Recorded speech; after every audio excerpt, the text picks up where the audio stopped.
Hi, my name is Lydia. I'm a dealer of authentic ancient Greek, Roman, Biblical, Byzantine coins and artifacts. I run a website called trustedcoins.com. Every item I sell comes complete with a beautiful certificate of authenticity.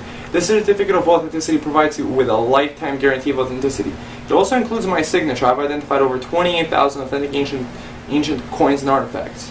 This is a coin, by the way, an authentic ancient silver Roman coin of Emperor Augustus, the first Roman emperor. It comes complete in a flip, as do all my coins. This part you could take off and carry with you. It has a mini description of the professional description down here with a number that corresponds to the certificate. So if you hold this separately, let's say in your safe, and you have the certificate in another place, you could still find more information about it. The descriptions, all my descriptions are very well professionally done. Many times citing a major reference or collection.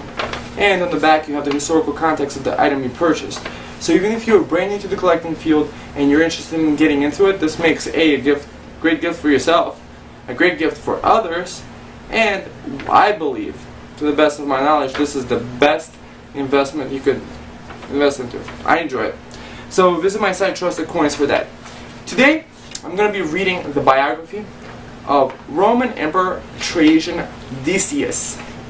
Trajan Decius was Roman Emperor from 249 to 251 AD. This is what Trajan Decius looked like.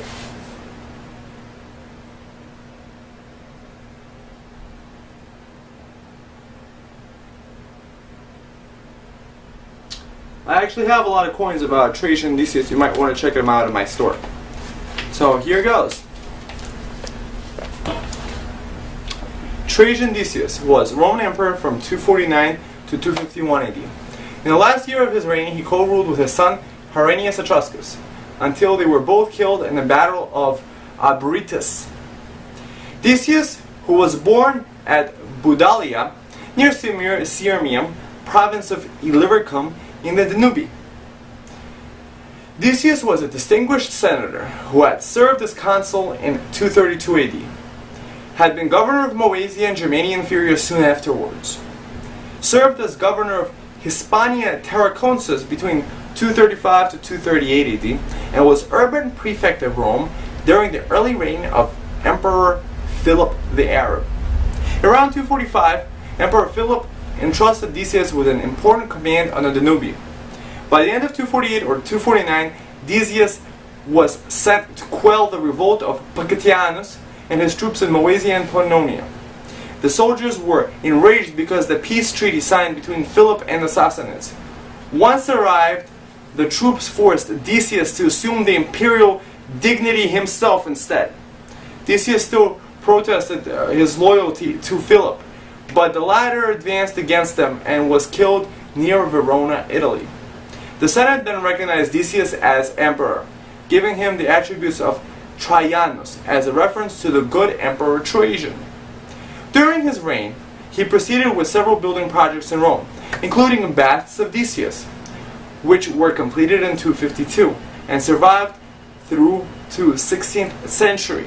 Decius also acted to repair the Colosseum, which had been damaged by lightning strikes. In January 250 AD, Decius issued one of the most remarkable Roman imperial edicts, recording the act of sacrifice. All the inhabitants of the empire were required to sacrifice before the magistrates of their community for the safety of the empire by a certain day. When they sacrificed, they would obtain a certificate recording the fact that they had complied with the order. That is, the certificate would testify that the sacrificant's loyalty to the ancestral gods and to the consumption of sacrificial food and drink, as well as the names of officials who were overseeing the sacrifice. Measures were first taken demanding the bishops and officers of the church make a sacrifice for the emperor. Christian followers who refused to offer pagan sacrifice for the emperor and the empire's well-being by a specified date risked torture and execution. A number of prominent Christians refused to make a sacrifice and were killed in the process, including Pope Fabian himself in 250 AD. And anti-Christian feelings led to the pogroms at Carthage and Alexandria. The Christian church never forgot the reign of Decius, whom they labeled as the fierce tyrant. At this time, there was a second outbreak of the Antonine Plague, which at the height of 251 to 266 took the lives of 5,000 daily in Rome. This outbreak is referred to as the Plague of Cyprian, the Bishop of Carthage, where both the plague and the persecution of Christians were especially severe. During his brief reign, Decius engaged in important operations against the Goths, who crossed the Danube to raid districts of Moesia and Thrace. It was the first time a Roman emperor fled in the face of barbarians. In the meantime, Decius had returned with his reorganized army accompanied by his son Herennius Etruscus and General Trebonianus Gallus. Decius' son Herennius Etruscus was killed by an arrow early in the battle. He himself was killed on the field of battle. His successor Trebonianus Gallus adopted Decius' younger son Gaius Valens Castellanus as joint emperor, even though the latter was too young to rule. Decius was the first Roman emperor to die in the battle against a foreign enemy. So visit my store for authentic ancient historical coins through my site Trusted Coins. Thank you very much.